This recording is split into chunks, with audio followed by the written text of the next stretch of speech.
24 फरवरी 627 ईस्वी बमुताबिक यकम शवाल 5 हिजरी कुरैश का लश्कर मदीने के करीब पहुंच गया। कुरैश ने अपना पड़ाव उस जगह डाला जहां ओहद की लड़ाई के लिए खैमजन हुए थे।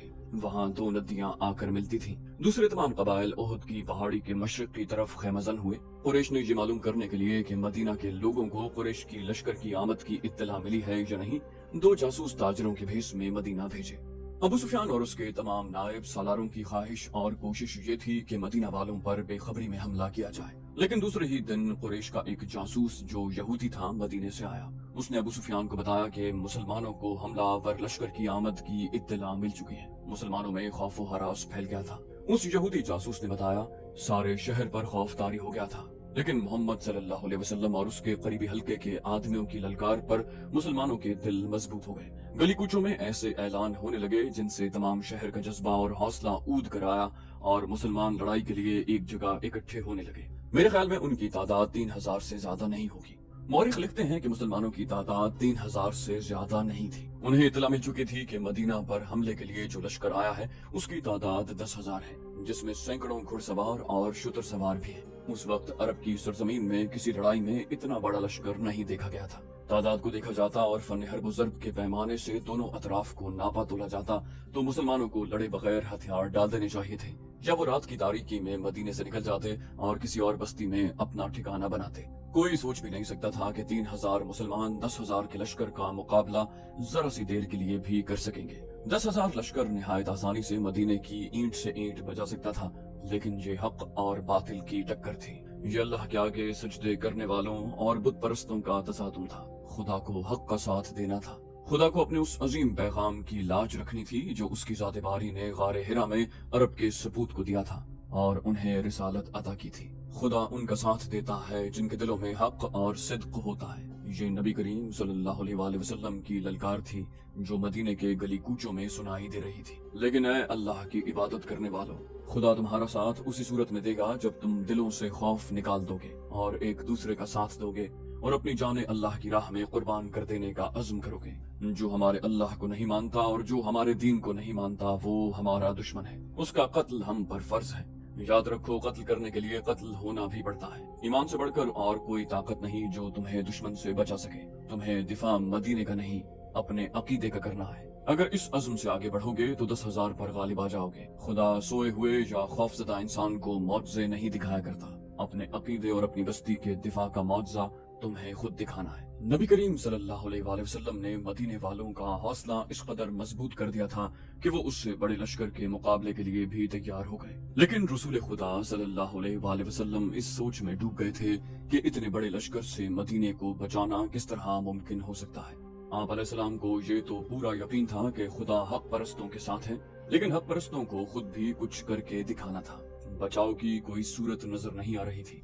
खुदा ने अपने नाम लेवाओं की मदद का इंतजाम कर रखा था। वो एक इंसान था जिसने उम्र के आखिरी हिस्से में इस्लाम कबूल किया था। उसका नाम सलमान फारसी था। सलमान फारसी रजी अल्लाह अन्हु आतिश परस्तों के मजहबी पेशवा थे, लेकिन वो शब रोज हक की तलाश में सरकर्दा रहते थे। वो आग को पूजते तो थे, लेकिन आग की तपिश और चमक में उन्हें वो राज नजर नहीं आता था जिसे वो पाने के लिए बेताब रहते थे। अक्ल दानिश में उनकी टक्कर का कोई नहीं था। आतिश परस्त उन्हें भी उसी तरह पूछते थे जिस तरह आग को। जब सलमान फारसी रजी अल्लाह अन्हु की उम्र बुढ़ापे की दहलीज फलांग कर खासी आगे निकल गई तो उनके कानों में अरब की सरजमीन की एक अनोखी आवाज पड़ी, खुदा एक है, मोहम्मद सल्लल्लाहु अलैहि वसल्लम उसका रसूल है। ये आवाज सलमान फारसी रजी अल्लाह अन्हु के कानों में घर बैठे नहीं पड़ी थी। उनकी उम्र इल्म की तलाश में सफर करते गुजर रही थी। वो ताजिरों के काफिले के साथ शाम में आए थे, जहाँ कुरैश के ताजिरों के काफिले और कुछ मुसलमान ताजिर भी जाया करते थे। कुरैश के ताजिरों ने सलमान फारसी रजी अल्लाह अन्हु को तंजिया और मज़ाहिया अंदाज में बताया कि उनके कबीले के एक आदमी का दिमाग चल गया है और उसने नबुव्वत का दावा किया है। एक दो मुसलमानों ने अकीदतमंदी से सलमान फारसी को नबी करीम सल्लल्लाहु अलैहि वसल्लम का अकीदा और आप अलैहिस्सलाम की तालीमात सुनाई। सलमान फारसी रजी अल्लाह अन्हु ये सब सुनकर चौंक उठे। उन्होंने उन मुसलमानों से कुछ और बातें पूछी।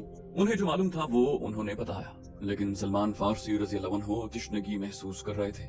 وہ اتنا متاثر ضرور ہو گئے تھے کہ انہوں نے نبی کریم صلی اللہ علیہ وسلم تک پہنچنے کا فیصلہ کر لیا۔ کچھ عرصے کے بعد سلمان فارسی رضی اللہ عنہ رسول خدا صلی اللہ علیہ وسلم کے مقدس سائے میں جا بیٹھے۔ انہیں وہ راز مل گیا جس کی تلاش میں وہ مارے مارے عمر گزار رہے تھے۔ انہوں نے رسول اللہ صلی اللہ علیہ وسلم کے دست مبارک پر اسلام قبول کیا۔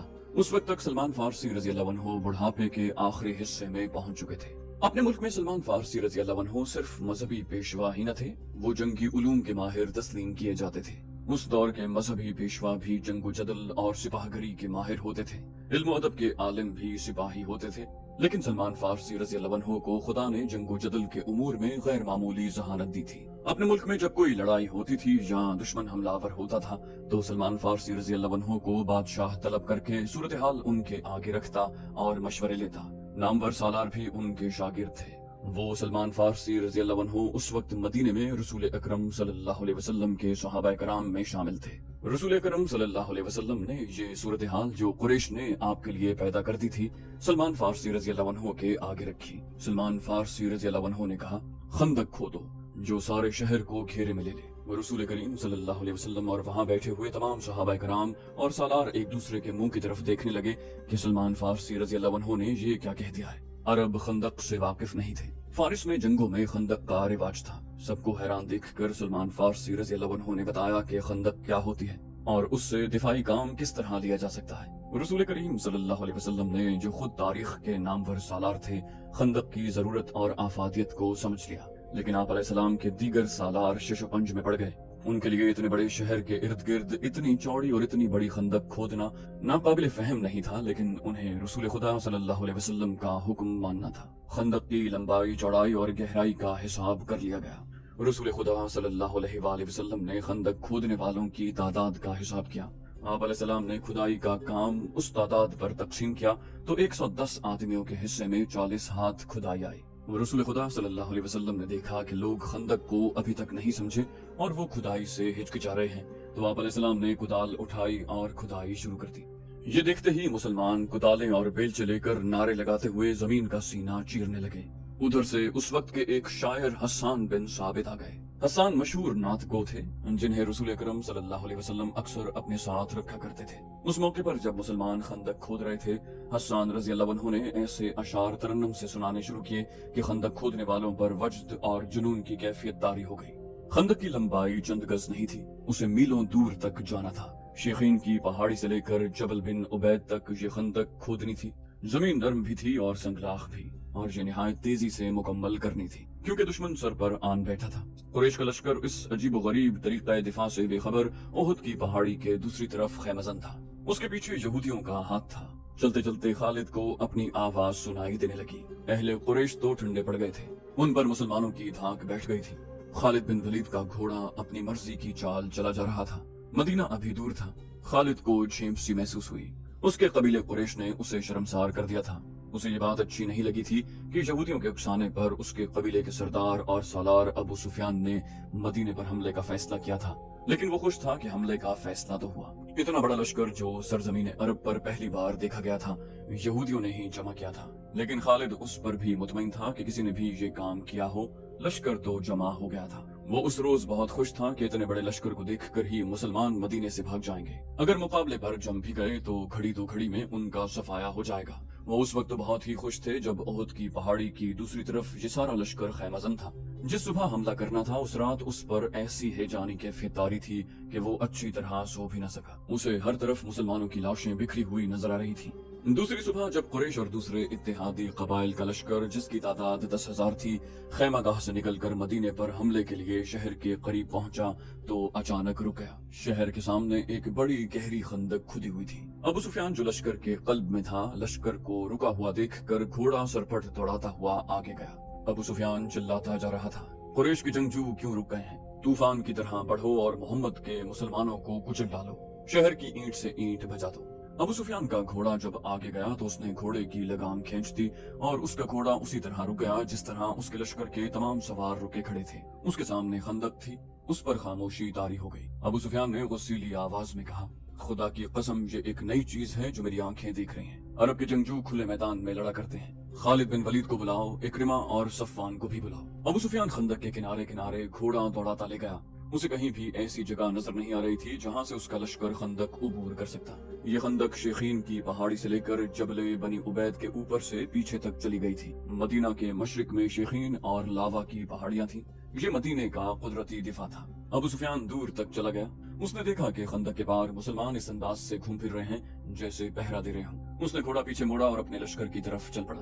3 घोड़े उसकी तरफ सरपट दौड़े आ रहे थे जो उसके करीब आकर रुक गए। वो खालिद, इक्रिमा और सफवान के घोड़े थे। अबू सुफियान ने उन तीनों से कहा, क्या तुम देख नहीं रहे कि मुसलमान कितने बुज़दिल हैं? क्या तुम कभी अपने रास्ते में रुकावट खड़ी करके या रुकावट खोद कर अपने दुश्मन से लड़े हो?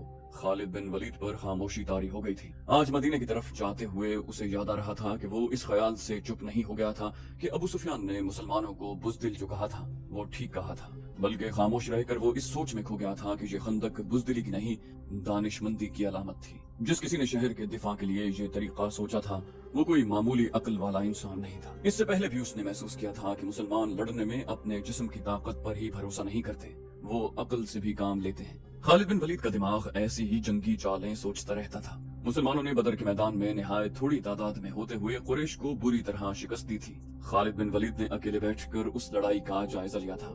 मुसलमानों की इस फतह में उसे मुसलमानों की अस्करी दानिशमंदी नजर आई थी। उसे ख्याल आया कोई और बात भी थी खालिद, कोई और बात भी थी, कुछ भी था।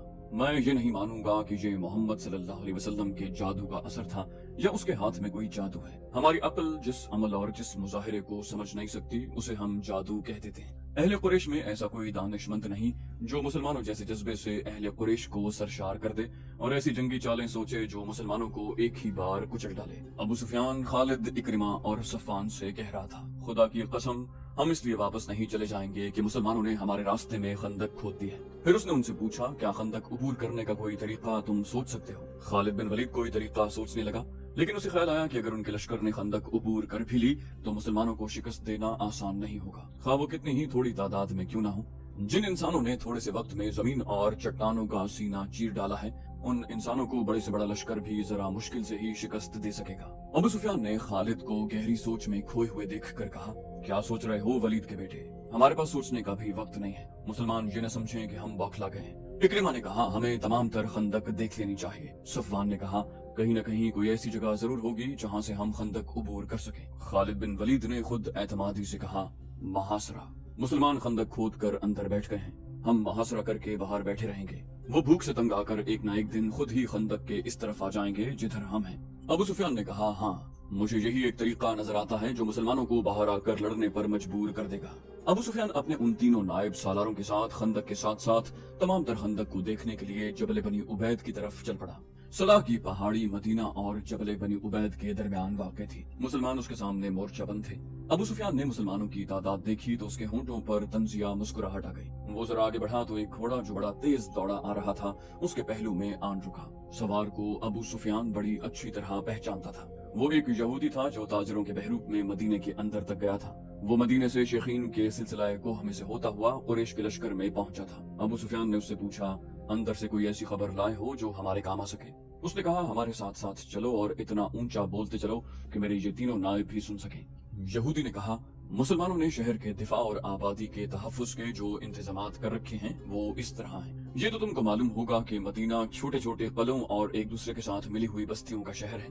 मुसलमानों ने शहर की औरतों, बच्चों और ज़ईफ़ों को पीछे की तरफ वाले कलों में भेज दिया है। खंदक पर नजर रखने के लिए मुसलमानों ने गश्ती पहरे का जो इंतजाम किया है उसमें 200-250 अफराद शामिल हैं। ये अफराद तलवारों के अलावा फेंकने वाली बर्छियों और तीर कमानों से मुसल्लह हैं। उन्होंने इलाके तकसीम कर रखे हैं जिसमें वो सारा दिन और पूरी रात गश्त करते हैं। जहाँ कहीं से भी तुम खंदक अबूर करने की कोशिश करोगे वहाँ मुसलमानों की खासी तादाद पहुँच जाएगी और इस कदर ज्यादा तीर और बर्छियां बरसाएगी कि तुम लोग पीछे को भाग आने के सिवा कुछ नहीं कर सकोगे। ये भी हो सकता है कि रातों को मुसलमानों के खैश खंदक से बाहर आकर तुम पर शबखून मार कर वापस चले जाएं। अबू सुफियान ने पूछा, अब्दुल्लाह बिन उबई क्या कर रहा है? यहूदी जासूस ने कहा, ऐ कुरैश के सरदार, इतनी उम्र गुजार कर भी तुम इंसानों को समझने के काबिल नहीं हो सके। अब्दुल्लाह बिन उबई मुनाफिक है। मुसलमान उसे जमाते मुनाफिकीन का सरदार कहते हैं और हम उसे यहूदियत का गद्दार समझते हैं। उसने मुसलमान होकर हमसे गद्दारी की थी। मुसलमानों में जाकर उसने तुम्हारे हक में उन्हें धोखे दिए। अगर ओहद की जंग में तुम जीत जाते तो वो तुम्हारे साथ होता, मगर मुसलमानों का पल्ला भारी देखकर उसने तुमसे भी और यहूदियों से भी नजरें फेर ली। तुम्हें उस आदमी पर भरोसा नहीं करना चाहिए जो किसी मजहब का पैरोकार और वफादार न हो। अबू सुफियान ने पूछा, और हुये बिन अख्तब कहाँ है? खालिद बिन वलीद को मुहासरे का मंजर याद आने लगा। लश्कर का जो हिस्सा उसके जेर कमान था उसे उसने बड़े अच्छे तरीके से मुहासरे की तरतीब में कर दिया था। ये मुहासरा 22 रोज तक रहा। पहले 10 दिनों में ही शहर के अंदर मुसलमान खुराक की कमी महसूस करने लगे, लेकिन उससे कुरैश को कोई फायदा नहीं पहुंच सकता था, क्योंकि वो अपने साथ खुराक और रसद बहुत कम लाए थे। उनके वहम गुमान में भी नहीं था कि उन्हें मुसलमान अपने मुहासरे में लंबे अरसे के लिए बिठा लेंगे। खुराक की जितनी कमी शहर वाले महसूस कर रहे थे, उससे कुछ ज्यादा कमी कुरैश के लश्कर में अपना असर दिखाने लगी थी। सिपाहियों में नुमाया तौर पर बेचैनी नजर आने लगी। मौरिख इब्न हिशाम ने लिखा है कि इस कैफियत में कि शहर में खुराक का कोई जखीरा न था, लोगों को रोजाना निस्फ खुराक दी जा रही थी। मुनाफिकीन और यहूदी तखरीबकार दरपर्दा हरकत में आ गए थे। कोई भी न जान सका कि ये आवाज कहाँ से उठी है, लेकिन ये आवाज सारे शहर में फैल गई। मोहम्मद हमें एक ऐसी बुरी मौत मरवाने का बंदोबस्त कर रहा है। एक तरफ वो कहता है कि बहुत जल्द कैसर और किसरा के खजाने हमारे कदमों में पड़े होंगे, दूसरी तरफ हमने उसकी नबुव्वत का ये असर भी न देखा कि आसमान से हमारे लिए खुराक उतरे। लोगों ने इस्लाम तो कबूल कर लिया था, लेकिन वो पेट की आवाजों से मुतासिर होने लगे। आखिर एक आवाज ने उन्हें पेट के भूत से आजादी दिला दी। क्या तुम खुदा से ये कहोगे कि हमने अपने पेट को खुदा से ज्यादा मुकद्दस जाना? ये एक रात की कड़क की तरह आवाज थी जो मदीने के गली कूचों में सुनाई देने लगी। आज खुदा को वो लोग अजीज होंगे जो उसके रसूल सल्लल्लाहु अलैहि वसल्लम के साथ भूखे और प्यासे जाने देंगे। खुदा की कसम, इससे बड़ी बुज़दिली और बेगैरती मदीना वालों के लिए और क्या होगी कि हम अहले मक्का के कदमों में जा गिरें और कहें कि हम तुम्हारे गुलाम हैं, हमें कुछ खाने को दो। रसूल करम सल्लल्लाहु अलैहि वसल्लम शहर के दिफा में इस कदर सरगर्म थे कि आप अलैहिस्सलाम के लिए दिन और रात एक हो गए थे। आप अलैहिस्सलाम अल्लाह के महबूब नबी थे। आप चाहते तो मौत से भी रूनुमा हो सकते थे, लेकिन आप अलैहिस्सलाम को एहसास था कि हर आदमी पैगंबर और रसूल नहीं। न कोई इंसान आप अलैहिस्सलाम के बाद नबुव्वत और रिसालत का दर्जा हासिल करेगा। इसलिए आप अलैहिस्सलाम उन इंसानों के लिए ये मिसाल कायम कर रहे थे कि इंसान अपनी उन लाजवाल जिस्मानी और नफ्सियाती कुव्वतों को जो खुदावंद ताला ने उन्हें अता की हैं, इस्तक़लाल और साबित कदमी से इस्तेमाल करे तो वो मौजज़ानुमा कारनामे अंजाम दे सकता है। मुहासरे के दौरान आप अलैहिस्सलाम की सरगर्मियां और आप अलैहिस्सलाम की हालत एक सालार के अलावा एक सिपाही की भी थी। आप अलैहिस्सलाम को इस कैफियत और इस सरगर्मी में देखकर मुसलमान भूख और प्यास को भूल गए और उनमें ऐसा जोश पैदा हो गया कि उनमें से बाज खंदक के करीब चले जाते और कुरैश को बुज़दिली के ताने देते।